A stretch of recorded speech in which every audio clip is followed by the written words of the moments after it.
शोक में डूबा हुआ। कहते हैं रोया है रावण। सबको रुलाने वाला मेघनाथ की मृत्यु पर रोया है। संत महात्मा रावण शब्द का अर्थ करते हैं जो सबको रुलाए वे रावण। न जाने कितनों को रुलाया है इस इंसान ने। आज अपने प्रिय पुत्र की मृत्यु पर स्वयं रोया है।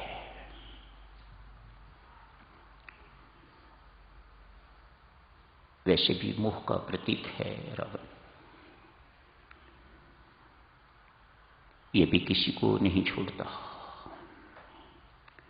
आज रावण की अपनी मृत्यु हो गई है, इसी बीच लक्ष्मण मूर्छित हुए हैं। किसी रामायण जी में वर्णन आता है, आज एक घमासान युद्ध हो रहा है राम और रावण के बीच। स्वामी जी महाराज ने तो कुछ पंक्तियों में निपटारा कर दिया, लेकिन अन्य रामायणों में बहुत विस्तृत वर्णन है। घमासान युद्ध हुआ है। एक गिलहरी अपने दोनों हाथों में 2 तिनके उठा के तो राम के पास जाती है। जाके कहती है, प्रभु आप कहो तो मैं रावण को अभी मार दूं। राम मुस्कुराए, बहुत प्यार किया है। भक्त साधु ये नहीं देखता कि उसके अंदर समर्थ है या वह असमर्थ है, मेरे अंदर क्षमता है या नहीं। उसके अंदर परमात्मा की सेवा का इतना उत्कट भाव होता है, वह प्रकट किए बिना रह नहीं सकता। छोटी सी गिलहरी क्या कर सकती है, लेकिन अपनी भक्ति दर्शाई है। 2 तिनके जमीन से उठा के तो प्रभु कहती है, प्रभु आप कहो तो मैं रावण को मार डालूं। लगता है देवियों सज्जनों, ये वही गिलहरी है जिसने जिस वक्त राम सेतु अपना, जिस वक्त सागर पर पुल बांधा जा रहा था, उसमें भी इस गिलहरी ने सहायता की थी। ये दक्षिण भारतीय रामायणों में वर्णन आता है। रामचरितमानस में नहीं है, वाल्मीकि रामायण में भी नहीं है शब्द क्या, पर दक्षिण भारत में जो रामायण है उनमें ये कथा आती है। छोटी कथा पर सुंदर। पुल बांधा जा रहा है। भविष्य जी के आगमन पर निश्चित हुआ कि नल नील इत्यादि विश्वकर्मा के पुत्र हैं, वह पुल निर्माण करना जानते हैं। पुल का निर्माण शुरू हो गया है। ये गिलहरी भी इधर उधर घूमती फिरती इसने देखा कि हनुमान जी व अन्य वानर सारे के सारे राम सेवा में लगे हुए हैं, बेचारी से रहा नहीं गया। समुद्र के किनारे से थोड़ी सी रेत मुंह में लेती है, जाके तो जो सेतु बन रहा है उस पर छिड़क देती है, और सागर का जो पानी है जितना मुख में भर सकती है वह उसे उठा लेती है और बाहर फेंक देती है, इस दृष्टि से कि मेरा पानी उठाने से तो कुछ पानी तो घटेगा, सूख जाएगा सागर। भक्ति में कल्पनाएं मेरी माताओं अकल्पनीय, कल्पना नहीं की जा सकती। किस प्रकार की भक्त कल्पना कर सकता है। जब देखा इतने से काम नहीं चल रहा तो अब जाके सागर में डुबकी लगाती है, रेत में आके लेट जाती है तो काफी सारी रेत शरीर पर लग जाती है। सेतु पर जाके तो उसे छिड़क देती है रेत को, अपना शरीर खाली करके तो फिर डुबकी लगाती है। इस प्रकार से क्रम चल रहा है। सभी के सभी वानर भी यही काम कर रहे हैं। कोई चट्टाने, कोई पत्थर, कोई वृक्ष इत्यादि उखाड़ उखाड़ के सब सेतु निर्माण में लगे हुए।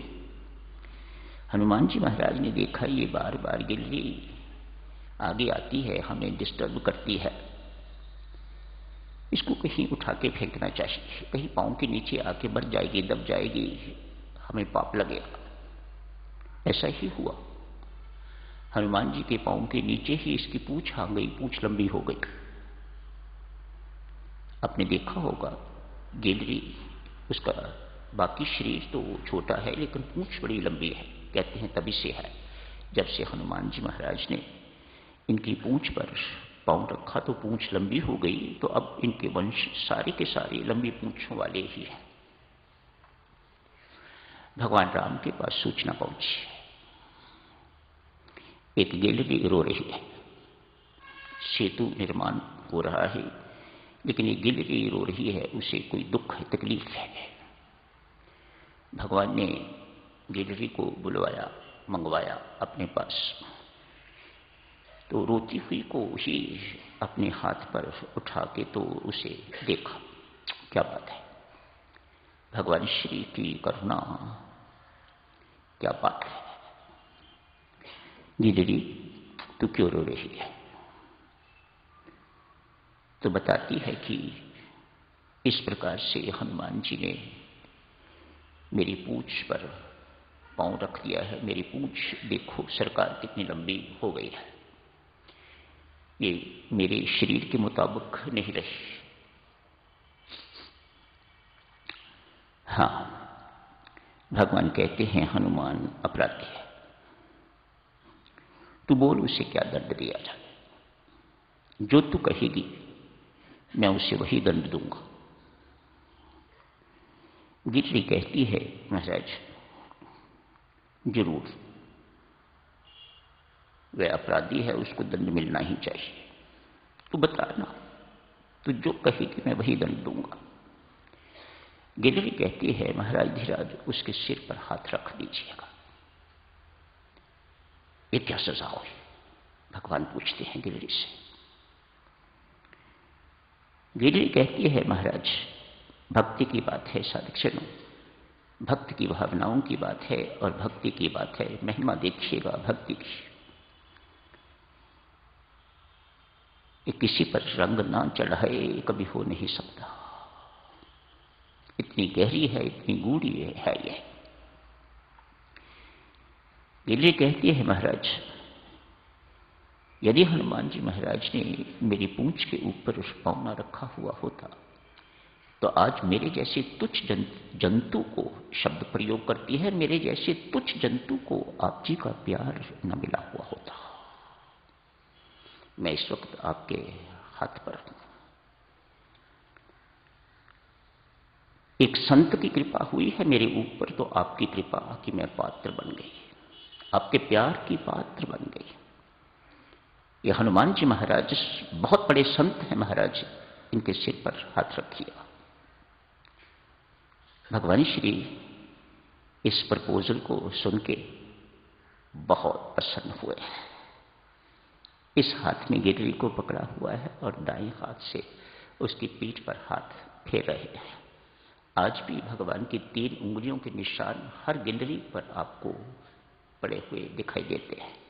कहीं भी देख लो, स्क्वायर, उसकी पीठ पर 3 निशान।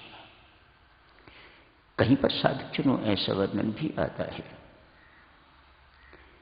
जब भगवान श्री पूछते हैं गिलहरी हनुमान तेरा अपराधी है, तू बता क्या सजा दूं? तो कहते हैं, गिलहरी कहती है महाराज उसने मेरी पूंछ पर पांव रखा है, आप उसकी पूंछ पर पांव रख दीजिएगा। तो कहते हैं तभी से हनुमान जी महाराज की पूंछ भी लंबी हो गई। पर हनुमान जी महाराज गिलहरी की इस बात पर बहुत प्रसन्न है। गिलहरी तू धन्य है, ऐसी सजा मुझे रोज रोज नहीं दिला सकती। हनुमान जी कहते हैं मेरे राम अपने चरण मेरी पूंछ पर रखे, मेरे शरीर पर रखें, गिलहरी ऐसी सजा मुझे रोज रोज दिला।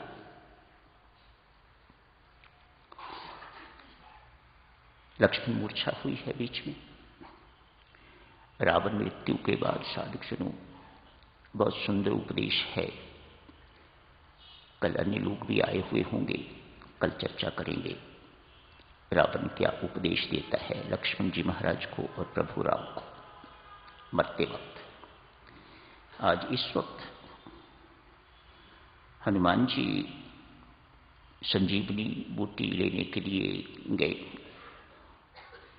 बीच की चर्चा को छोड़ते हैं। रामचरितमानस में ऐसा वर्णन आता है, बूटी लेके आ गए हैं।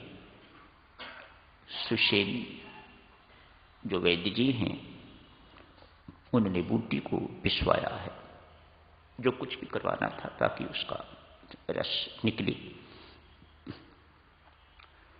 तो लक्ष्मण जी के मुख में डाल दिया है। लक्ष्मण जी की मूर्छा अभी वैसी की वैसी ही बनी हुई है। हनुमान जी महाराज जैसे ही मुख में वो डाला तो पूछते हैं, वैद्य जी लक्ष्मण कब उठेंगे? मानो इस बूटी का असर कितनी देर के बाद होगा? तो वैद्य जी कहते हैं कि बूटी पीने के बाद 15-1 मिनट लगेंगे। जैसे ही इस बूटी का असर होगा तो लक्ष्मण मूर्छा रहित हो जाएंगे।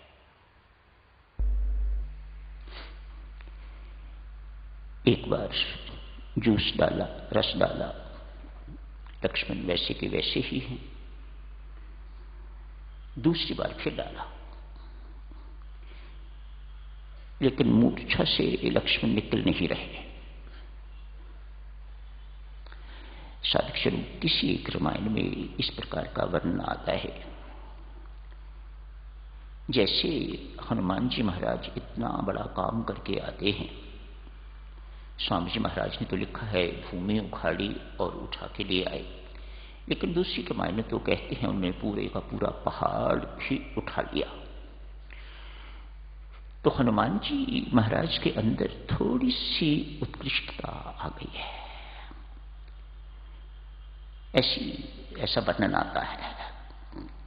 उनके अंदर थोड़ा सा शब्द तो अभिमान ही प्रयोग किया हुआ है, मैंने कितना बड़ा काम कर दिया है। अभी इसी बूटी को लक्ष्मण जी को दिया जाएगा और लक्ष्मण जी जीवित हो जाएगा। मेरे कारण हनुमान जी महाराज के दिमाग में ये बात इस प्रकार की आ गई है। शायद इसका वर्णन देवी और सज्जनों इसलिए किया जा रहा है, इस रोग से कोई बचता नहीं है।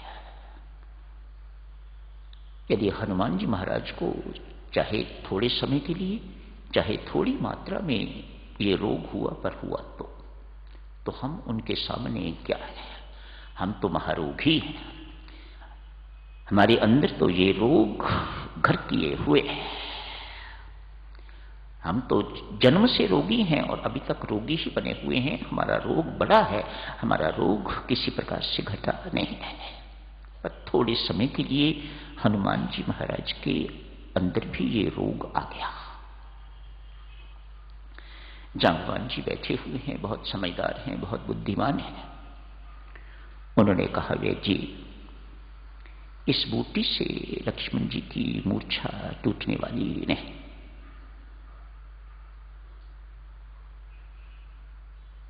यदि आप चाहते हो कि लक्ष्मण जी की मूर्छा टूट जाए, भगवान राम के चरणों की धूली इसमें मिला दीजिएगा और उस धूली मिले हुए रस को मुख में डालेंगे तो लक्ष्मण तुरंत उठ जाएंगे।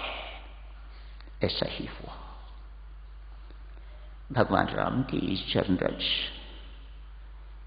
जैसे ही जो बूटी पिस रही थी उसमें डाली, रस से मिली। लक्ष्मण ने एक घूंट मुश्किल से पी और लक्ष्मण जी खड़े हो गए। हनुमान जी महाराज इस घटना को देख के तो मन ही मन पश्चाताप कर रहे हैं। मूर्ख निकला ना, अपनी ओर इशारा करके कहते हैं, मूर्ख निकला ना। अरे भगवान क्या नहीं कर सकते? ये तो तुझे सिर्फ श्रेय देने की बात थी। यहां पर हनुमान जी महाराज बहुत बड़ी बात कहते हैं कहते हैं प्रभु सर्वसमर्थ हो, समर्थवान हो, सब कुछ कर सकते हो आप, करो या करवाओ, बात तो एक ही है। न करने पर आप श्रेय लेते हो, न करवाने पर आप श्रेय लेते हो, ये आपका स्वभाव है। आप श्रेय हमेशा दूसरों को देते हो, और वैसा ही आप हनुमान जी के साथ भी करते हो। सीता की खोज करके आया हनुमान, सागर लांग के गया हनुमान, लंका जला के आया हनुमान, पर स्पष्ट होता है कि प्रभु ये बातें आपके संकल्प मात्र से ही होती हैं, सब संपन्न होती है। मेरे पास तो दिया सलाई भी नहीं थी लंका जलाने को, पूछ को आग लगाने को, ना मेरे पास कपड़ा था, ना मेरे पास कोई केरोसिन ऑयल था, ना घी था मेरे पास। कैसा प्रबंध है आपका। जिनकी लंका है उन्हीं से मुझे आग लगवा दी, ये आपका संकल्प है। यहां पर वह बहुत बुद्धिमत्ता की बातें करते हैं साधक, जो हम सबको समझनी चाहिए। कर्ण करावन हार स्वामी, और कोई नहीं है। करता है तो भी वही है, करवाता है तो भी वही है। लेकिन ये बात मेरी माता और सज्जनों इतनी आसानी से समझ नहीं आती। बहुत लंबी चौड़ी साधना की आवश्यकता है। जब ये बोध होता है, जब ये बात स्पष्ट होती है, कर्ण करावन हार स्वामी, सकल घटा का अंतर्यामी है, सकल घटा का अंतर्वासी, अंतर्यामी, जो भीतर विराजमान है, जो कण कण में व्याप्त है, वही सब कुछ करने कराने वाला है। तो आज यही समाप्त करने की इजाजत दीजिएगा।